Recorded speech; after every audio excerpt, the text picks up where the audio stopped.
Hello, Lillian. Yeah. Hi, it's Jonathan again. Okay, I'm going to go by my spot here. Yeah, thank you so much for agreeing to share some stories with me, with us. Okay. Okay, so you were just about to say that you had a long story about people surviving and living a long time ago. This happened. I can't remember when it was, but I remember parts of it, like, you come to, but I remember as a little girl, cute little girl. No.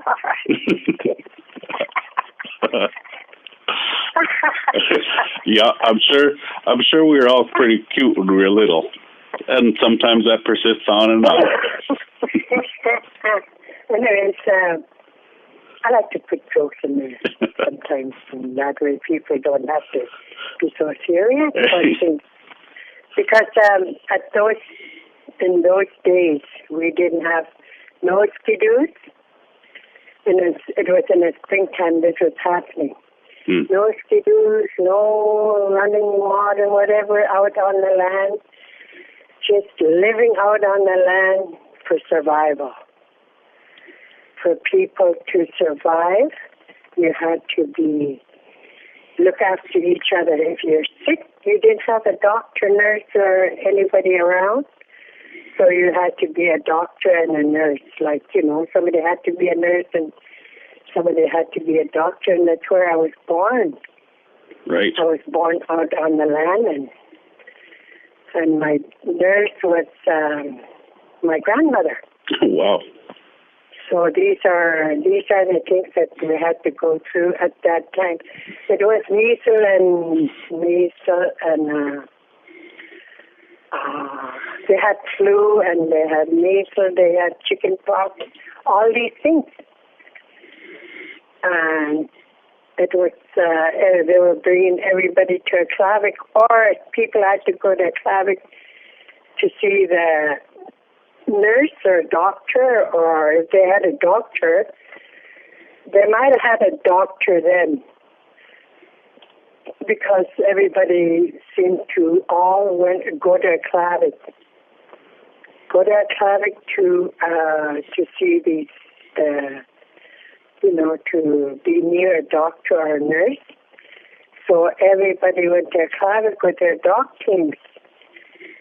So I remember a lot of people were in the clinic, and a lot of people, I would listen to people like this when they're telling stories, and they would talk about this person passed away, that person, this guy's wife, or the husband, and they learned to cope with all this, because at that time was only survival that everybody was worried about yet. And when I was just growing up, we didn't have anything out there. We didn't have anybody to look after us.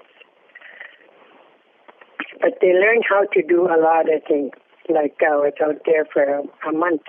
I was out on the land for a month. As soon as the children heard about this sickness, they sent me and my sister out to our camp, and that was so beautiful. That 1 month, only time that we heard about COVID was in the news. Other than that, we never think about COVID. We were so busy doing things. When you're out there, you never sit down. You're always doing something. You're always doing. We would go for a walk too. We have a little path to go for a walk out there. We'd go for a walk, go jiggling for a little while, and just finish our walk through our jiggling spot where we go, go jiggling there and walk back home. And it was such a beautiful time together, a really beautiful time together, because we just enjoyed ourselves being out on the land. And it's hardly ever we ever be out there.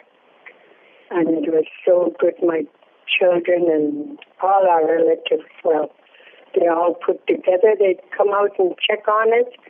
And it's not like long ago you would have to go with dog team. Go check on those people with dog team. But no, it was with a truck. They would just go out there with a truck and check on it. And every day we had something to do. The first day we can't talk about because it's a lot of things you had to do. Second day is we started off with making a head, caribou head. And it takes a long time to make caribou head. When you're out there, you have to saw it out. And every day we had something.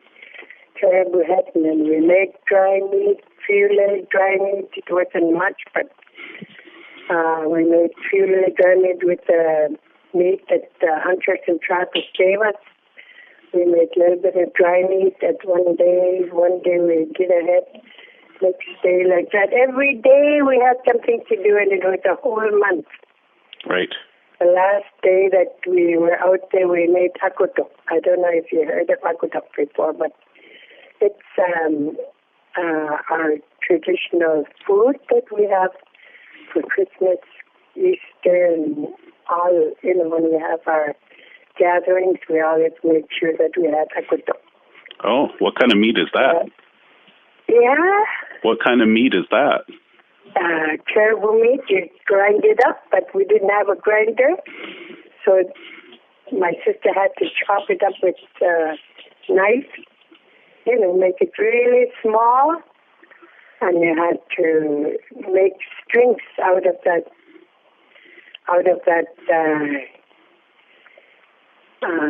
It was, I think it was reindeer. Okay. Because hunters and trappers gave it. They went out for hunting, and might have been reindeer or caribou. But anyway, we use that meat, and it takes all day to make that. Just, you can't rush with it. So we made that, and we also got muskrats. Got a couple of muskrats. We skinned them, and we not did everything, but we skin them, and then they dry them, and every day we had something to do, and our helper was such a good helper we had. We've never had any helper like that. You never forgot the bush life. Right. His name is Lillian Elias, my grandson. Okay. Well, we used to go out after his grandfather passed away. 1995. He was only 10 years old. 10 years old. He used to go out in 7, 8, 9.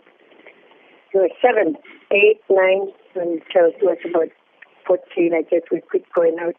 We used to go out every weekend with skidoos. So he never forgot the living out on the land. You had to have wood. You have to have water. You had to have everything set for people that were there, filling the bucket and, the slop pail, they call it. All this, he remembered all this to do, and he just acted like his grandpa. His grandpa used to be like that. Mm-hmm. And it just reminded me of when we were small. When we were living out on the land, it was not just play or, play games, whatever. The only time that you were allowed to play games is at night. Only at night you were allowed to play games. In the daytime, you had chores. Automatically, you didn't even have to be told what your chores were. If you see those children or your cousins and that bringing wood in, hauling wood in, little bit, maybe 2 little sticks at a time, you had to help. If you saw them getting ice, bringing ice in, you had to look for a little small ice so you could bring it in too. Wow. So all this was all our chores. And at night, we didn't have any games like what we have today. What did you have? We had to make our own, or my grandfather would make us, or my dad, or my older cousins would make us things. They would make us, we had, our games were, if I could remember right, Ayaha, a string game, and you had the boys would do northern games, like, the games that they do at northern games. Mm-hmm. So the house was big enough for them to play those games. And their coach was my grandfather. He couldn't stand up and coach or anything, but sat there and watch them. If they did something wrong, he'd tell them that it's not the right way. This is the way to do it. You got to have your arm in a certain way, or else you'll break your arm or something. He was a coach. And then we had Napacha. You play Napacha. Mm-hmm. You saw that before? I have, yep. Oh, yeah. You have to try to stand it up. You have to try to go all the way through, and plus we had you go down to the river also at night. All the kids would go down to the river to play games down there. We didn't have by then already we had some of the young people had skates. So we had to borrow each other's skates all the time. Okay. Maybe we had 2 for 8 or 10 of us. So we had to share that. And we learned to share. We learned to share from all this when we were growing up. And that's what this is about. Right now, that's the way I feel. About sharing? Yeah, sharing.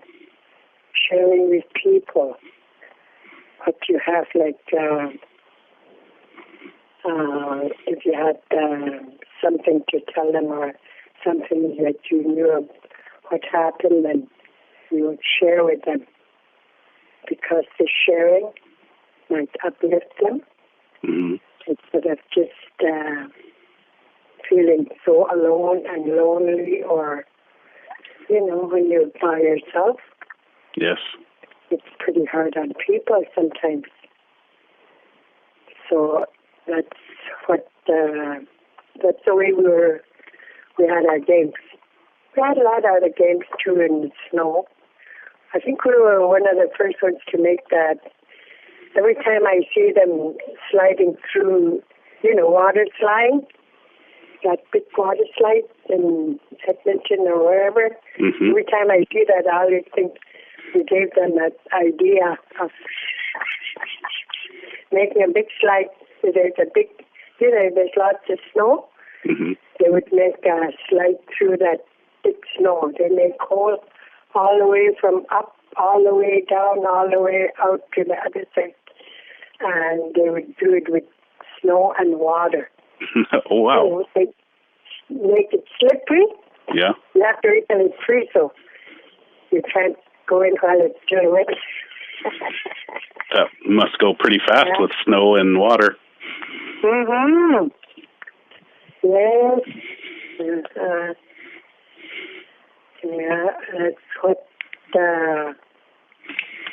That's what it was like long ago. We didn't take it, so I don't know. It was just another day. Another day, but it went for a while. Might have went for maybe a couple of months, maybe a month, but I can't remember really. So it was quite long too. We had to stay in the Clavik. Most of the people went to Clavik to be near the doctors and nurses. So we must have stayed about a month or two in the closet. Everybody was there. Yeah. And around the same time, people were still doing camping and living in camps? They were living out on the land. Mm-hmm. Everybody was living out on the land. Some of the people were living in the Clavic already. They had houses. A few of them, maybe 10, maybe, if I'm lucky. Mm. They had their own homes in the Clavic. Yeah. And how many people were there, do you think? Can I say 3,000?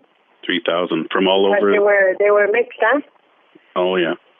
And the Quichin, Inuit, and the white man. Okay. They all lived together. And from all over the Mackenzie Delta? Yeah. Went to a all Clavic. over Mackenzie Delta and up this way. Mm-hmm. Up towards McPherson and that. Oh, yeah. Yeah. And you were a little girl then? Yeah. Yeah, little girl. I was just a little girl then. And everybody stayed for about a month, he said, there in the Clavic? Yeah, at least a month. Mm-hmm. If, at least I think we stayed in the Clavic for a month. Mm-hmm. They gave them bunk houses and that to live in too. Okay. Yeah. I don't know who did, but some people had to live in bunk houses that they had. Yeah. The Peppers Hotel, that owned that hotel. Okay. We had bunk houses, so they loaned them out, I guess, through the health and social services or something. Okay. But I'm not sure. I shouldn't. I'm pretty sure that's the way it went. Okay. And what kind of sharing did people do then? You're talking about it's about sharing and that. Yeah. Like when we were out on the land, if somebody got sick, we had a special doctor to it. But I mustn't forget the doctor that we had. We had a doctor, and his name was Luke Inuguk. Luke Inuguk was a special doctor in the Delta. Mm. And he would live. Him and his son would live from one camp to another camp to another camp. Oh. And everybody knew who Luke Inuguk was, because if they got sick, they would have to get him to see this person that was sick. Okay. Yeah, and he would come and do a doctor thing, I guess. I don't know. He would travel around to each camp? Yeah, he would travel around. They would go and pick him up. Because he was a doctor. Mm-hmm. He lived here for a while. Maybe about 15 years, maybe 20 years. He lived in Inuvik when everybody moved to Inuvik. Oh, yeah. Mm-hmm. And people must have showed him how to live outside and travel like that? Or did he know already? They picked him up. Oh, yeah. With a dog team. Oh, people took him around. Yeah, they picked him up. Oh, yeah. Whoever needed him, they go to wherever Luke Inuguk is living. They would go pick him up, and they would go to their place where their camp is. Mm-hmm. And a lot of people used to like to keep him because he was such a nice old man. But when I went to Alaska, I found out where he used to live. I couldn't believe it, that I lived. I mean, I stood where he stood. Because he was such a special man. Yeah. Got to be a real old elder and passed on here in Inuvik. Mm-hmm. Mm-hmm. And sharing, you said? Sharing was taking good care of each other. Like if the mother got sick, the other person, whoever was around, or there might be their sister-in-law or whoever that was in that house with them or next door to them, they would look after their baby for them. Look after the baby while the mother is sick, like that.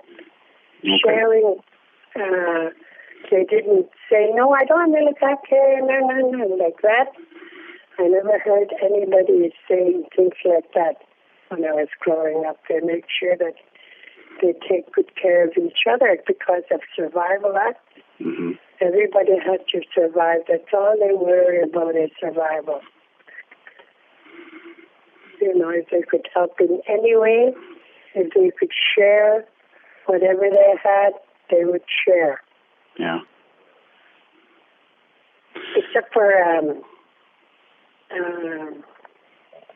a story that Rosie told quite a while ago. Rosie Albert. Mm-hmm. Some people didn't like to share, maybe. to not share a story. No. I mean, I'll just share a story. Mm-hmm. Just there's a funny one. Oh, okay. In the springtime, you don't travel with dogs no more. You got to go with your canoe, kayak. You paddle to hunt muskrat. Well, I'm named after her, that lady that I'm going to talk about. Mm-hmm. She was a shaman. Alex Stevenson's mother, Valdemar Stevenson's girlfriend, I guess, or whatever, lived with her. Anyways, that's who they had, Alex Stevenson. And there's Rosie Albert. Everybody knows Rosie Albert. She was a teacher. Her and her sister, Shirley, were just little girls in springtime. And their grandmother took off paddling and going to go muskrat hunting by herself. She liked to go muskrat hunting by herself. She didn't like nobody to help her. She liked to go by herself. So she went. It was 2 days now. She was gone. Wow. Never came back home. And Rose had been seeing her suitcase full of material. She'd been seeing it while she was digging around. I guess her grandmother was, checking her stuff. She saw her. She had lots of material.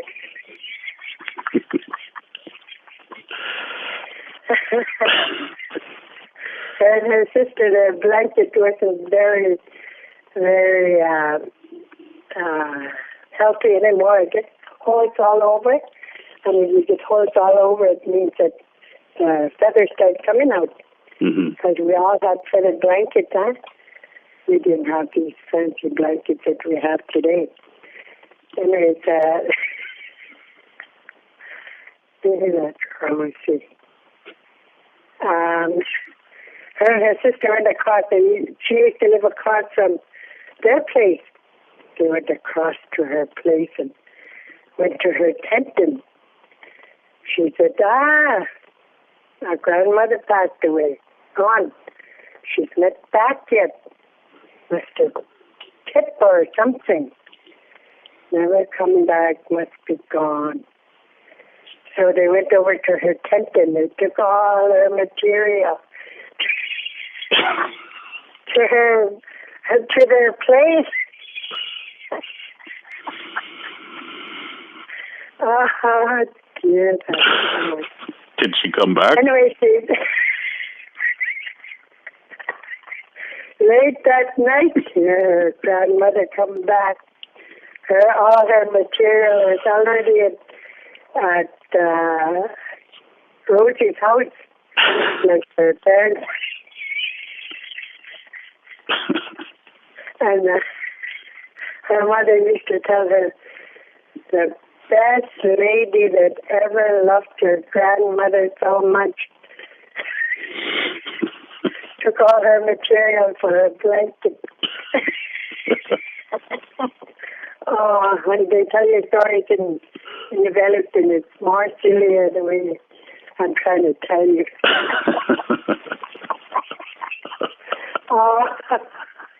That is so silly. She always used to tell it if she had time to tell a story.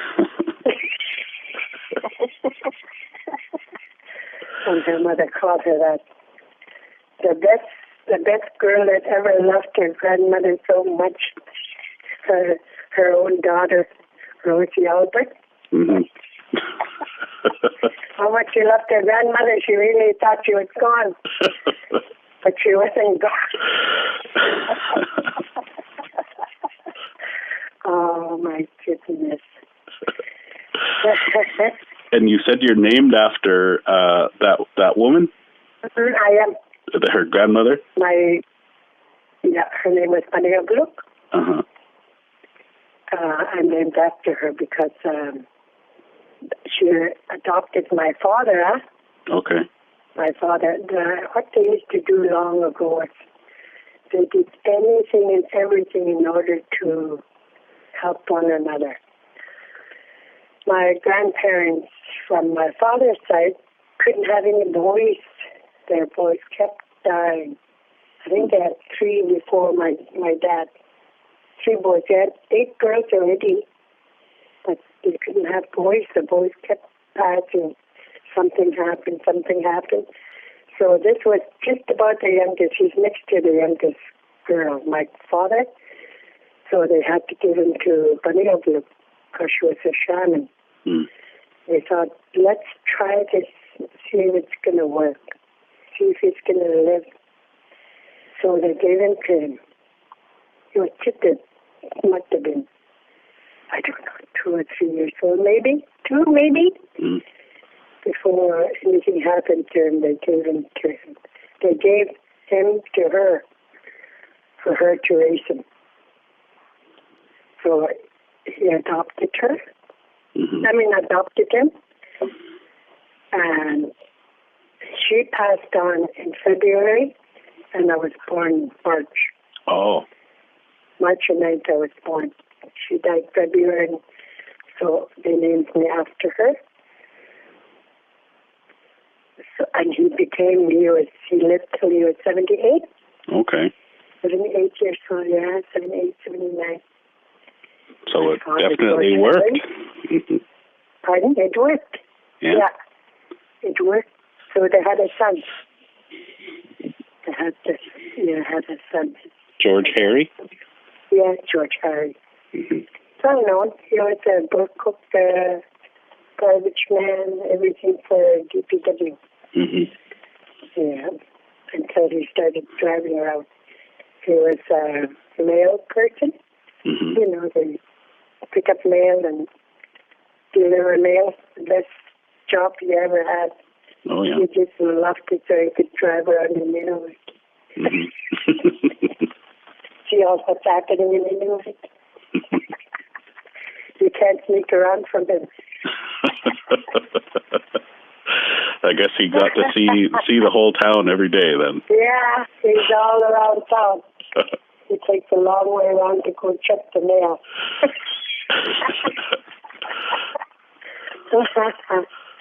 Yeah.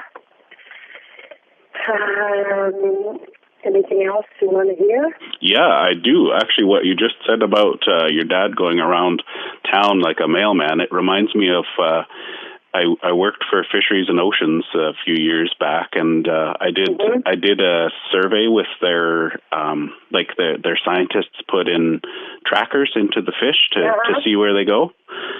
And I was flying around with them, like the Fisheries and Oceans. They were kind of a little bit behind, so they got me to use a helicopter to see if I could find where those tags were. Mm-hmm. And I tracked one to somebody's house in Fort Good Hope. I flew over it, and I was like, well, that tag's right in there in that house. We landed the helicopter and walked over to their house, and I said, I think you have a tag of a Fisheries and Oceans tag. And they said, yeah, we had it for a couple of years. We were wondering when someone was going to come and find it. and they were joking. They were saying, well, we could put this on a few people's in their back pockets to see where they go in town. To track them down. So his kids couldn't fool around too much around. Oh, yeah. Also kind of joking around there, but that's what that reminded me of. And then of course, that's the fishery stuff is kind of fun. That's how I think that's where I first met you. Was at your camp? Yeah. Yeah, with so Jim. many people. Mm-hmm. But by voices and by their faces, I could recognize them, but hard to remember their names. I know when that Jonathan was on, I thought, I know Jonathan, so I thought I'd phone you instead of the others. yeah. I've kept pretty busy, just doing things here and there, but I've certainly connected with you at your fish camp and a couple of things. So busy, and it's just like my whole world dropped. Mm-hmm. My goodness, I didn't know I was so busy. Mm-hmm. I stay in town for about 2-3 days, and I'm gone. Mm-hmm. I'm going to wherever they want me. Yeah. Well, with the language and with what I know about the traditional knowledge and, all the things I like to share, because you know what happens? When I share like that, I see my people, my elders gathering and just telling stories.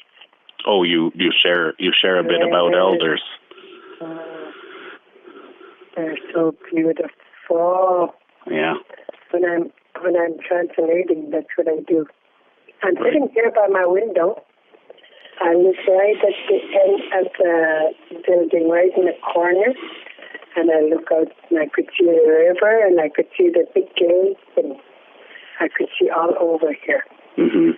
And it's the best place because when I'm translating, then I would just, I would sit there and just bring all my elders back and listen to their stories of what, when I'm trying to make somebody understand a sentence, like, I have to make people understand the sentences. So when I'm trying to do that, I bring all the elders back and they sit with me and they tell me stories and I could hear them, what they say and what they're saying. When I hear a word, then I get back to my translating and I know exactly what they meant. So that's really powerful. Yes, it is really powerful. It is. That's why I like to keep my elders and my people passed on before me. Mm-hmm. Long ago that I knew all these elders. So I used to hang around with elders, mostly elders, I guess. I was trying to find out how the world turns, I guess. Mm-hmm. So I used to hang with them all the time. Even if I didn't need to, I would go listen to them. Yeah. Well, that sounds like a good idea on how to learn. Mm-hmm. I learned a lot of things from them. Mm-hmm. Learned a lot, especially from my grandfather, old Harry. Harry, in the select, they call him old Harry. My grandmother passed away while I was about 6 or 7, maybe, at Tertial Island. That's why we had to move back to the Delta, because he couldn't live in Tertial Island anymore. Mm-hmm. He wanted to move back to the Delta when he lost his wife. Oh, yeah. He used to work for the RCMP. Okay. At the ships, like, St. Rock. Yes. Yeah, he used to work there for them. I don't know what he did, but he worked for the RCMP. So that's how come we had to move back to the Delta. And in the Delta, we have, it's Alaskasik, they call it Alaskasik. This is where we had our little, I always think of those people that lived together in down south, they all live together and they go store together and they have these long dresses. Okay. Yeah, those okay. kind of people. I always think of those kind of people when I think of Alaskasik is where I mostly grew up in. Mm-hmm. After we came back from Horseshoe Island. Right. Yeah. Okay. There's lots of us. All the Allens, like Victor Allen, Colin Allen, and all them. Mm-hmm. Well, my grandfather, you see, took his girls back when they lost their husbands. Okay. They were already old. He was already old. He must have been 70, 80 years old when he took them back. And I could just see his eyes yet. When he tells you to do something and he means it, mm-hmm. you have to listen. Yeah. Yeah. So all those, my Auntie Rhoda Allen and her family, same with Ida Allen. They're both different Allens. Both married to different Allens, but they were both had their last names were Allens. And we say they took those two back with their children.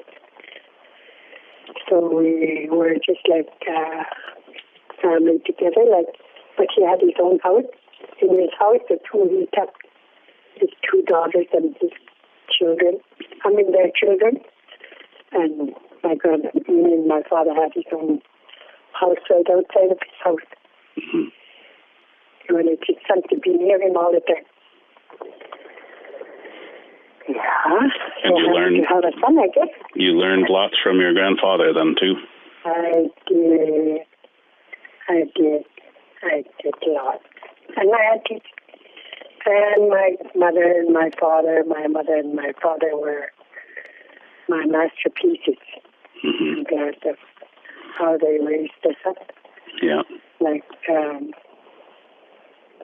We know how to live together, like me and my sisters and brother.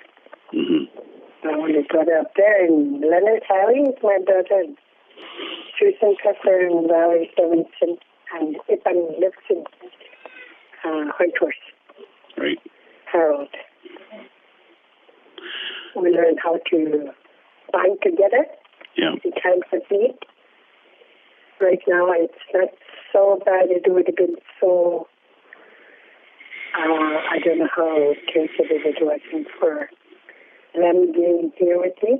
Just to know they're outside when they're here with me, I know that things are going to be better one day.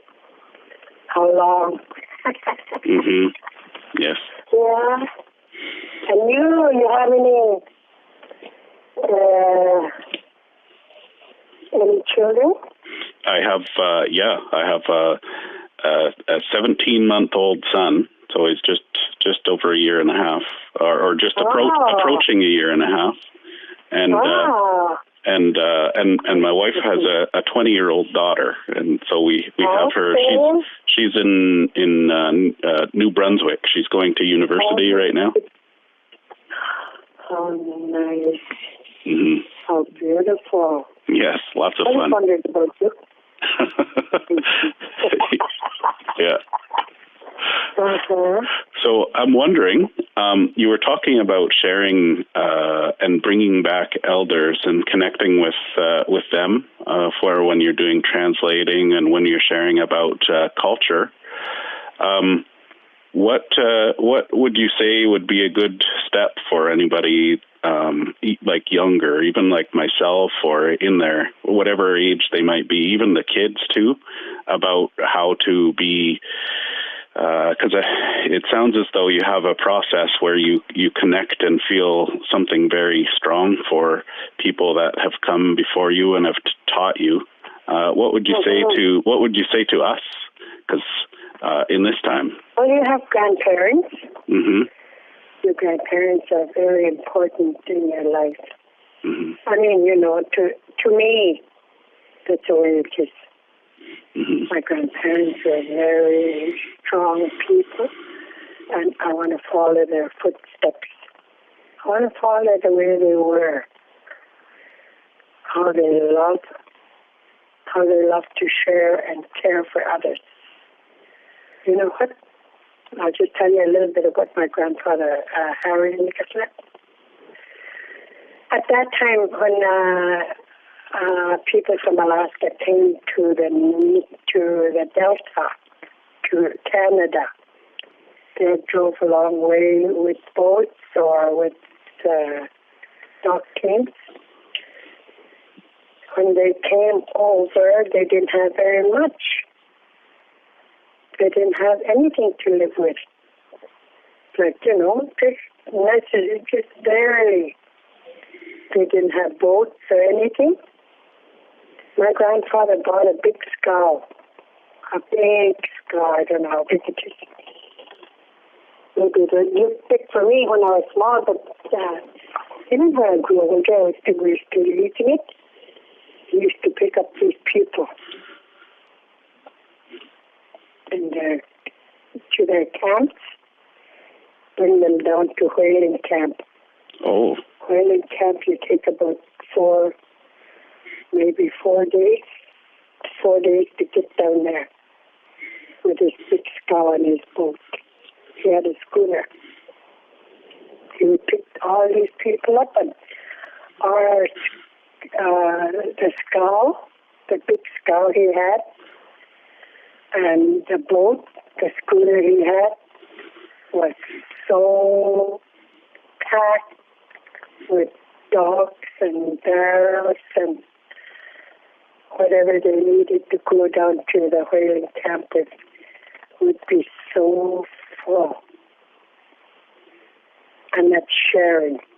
Yes. Deeply sharing. Like, I don't know if, when I think of it, I just think, my goodness, where did he get all the gas from, and where did he, did he ask them for gas? Did he ask them for anything back? I don't think so. Mm-hmm. He would bring them down, get their mattak and everything that they need from Nakunak. We used to go to a Klavik site. We never went anywhere else but to a Klavik site. We used to go to Nakunak, and that's where we got all our whale and all the things that, whaling stuff. Pick them up and coming back, pick them up, all back up, bring them all to their camps, and that's where I learned my sharing from. Wow. Deeply sharing, not just the top. Mm-hmm. I could share my bread. I could give a piece of bread to somebody, but that's not what sharing means to me. Is what he taught me. Right. How could, even today, I just be overwhelmed because I'm thinking, wow. Today you can't go out without giving this guy $50 to go down to my camp. It's just little ways, but, the other people, like if I went to another person, how much it would cost me to bring me down to my camp with your truck. Mm-hmm. Like that. Yeah. I never forget. My grandmother's the same way. My other grandmother. My mother's side, they were so good at it too. Hmm. They cared for people, like, it took, she's the one that looked after all her brother's children after their mother passed away. Like that. Yes. They didn't ask a question. Do I keep them? Do I not? Who do I ask if I could keep them? No. They don't ask. They just take them. It's just like with the kitchen too. I know a lot of people in McPherson and different places, huh? They take care of each other. Mm-hmm. Yeah. That's what it's called, sharing. Yes. Yes, and for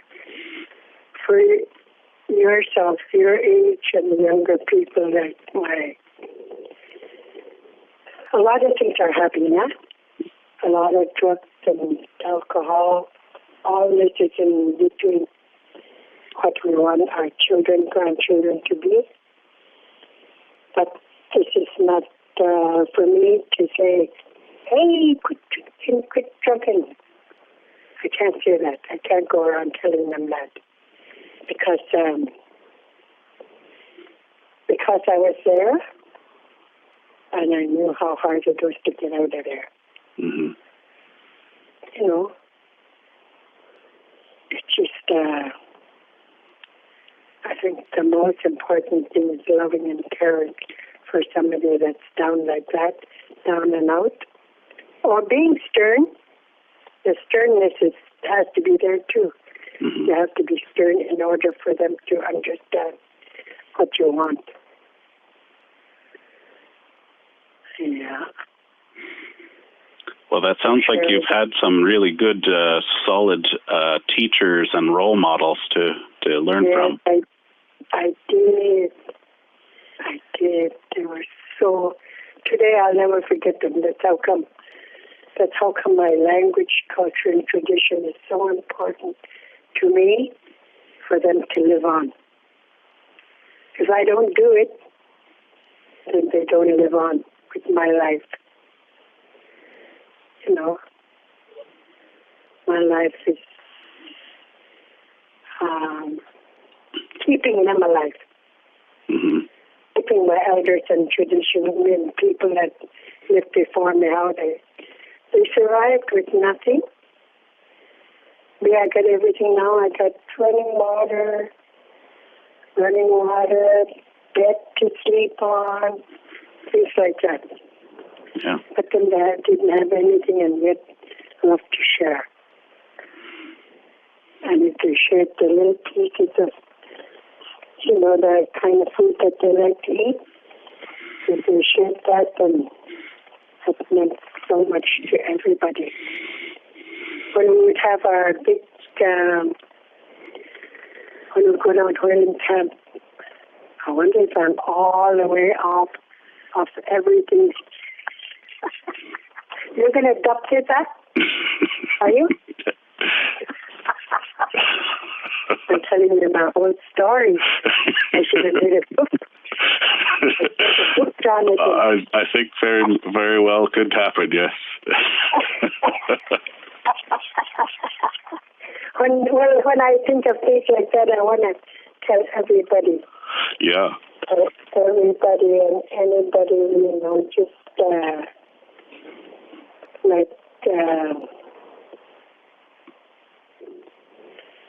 some lonely people, Yeah. It's so lonely and that. And so much easier for us to do that in the north. Yeah. Say hello. Say how you're doing. And that's it. It is. Those two things that you could do. But in the city, it's pretty hard. When I first went to Edmonton, I was trying to say hello and smile at people. They would look at me like I'm crazy. So I'm starting to do that now. I'm starting to try not to smile and that. Then if I do that, then I feel so stupid. I've done the same kind of thing. Even now, hi, this is Elias. You tell me, and I just said, hi.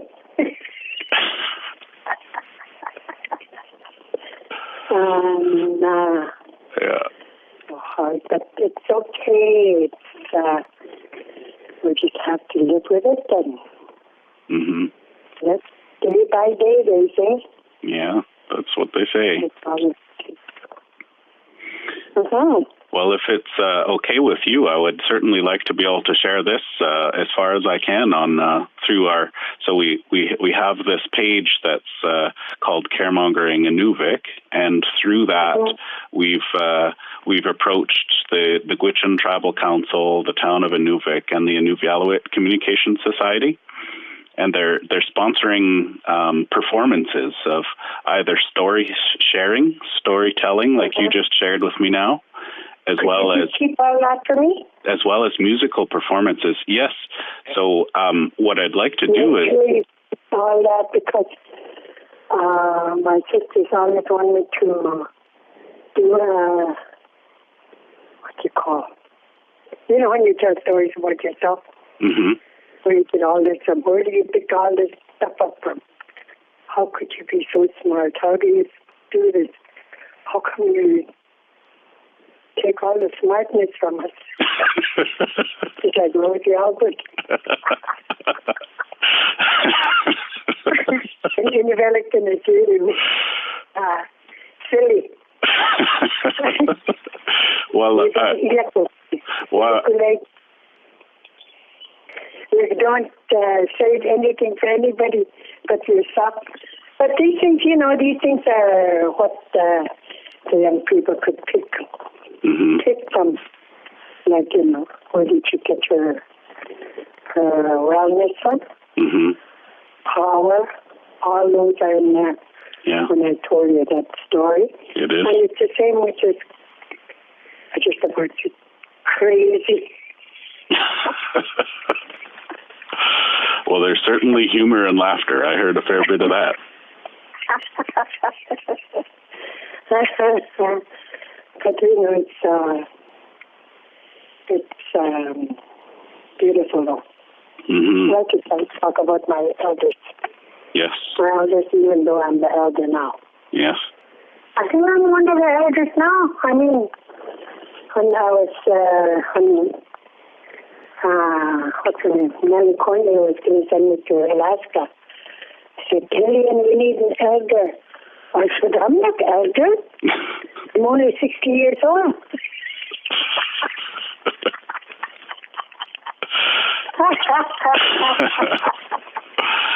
Yeah.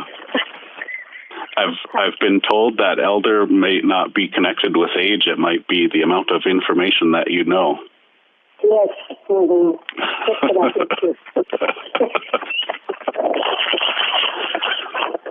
And I became the vice president for Inuit Circumpolar when I went over there. Right. And that sounds good because I was vice president. Mm-hmm. Then I got to travel all over the world. Wow. Yeah. Okay, nice talking to you, Jonathan. Yes. Thank you so much. It's on me now. Yeah, thank you so much for sharing. Yes, you're very welcome, Jonathan. And we'll talk again. Yes, we will. Okay. Again, thank you so much. Okay. Have a nice day. Okay, you too. Take care. Bye.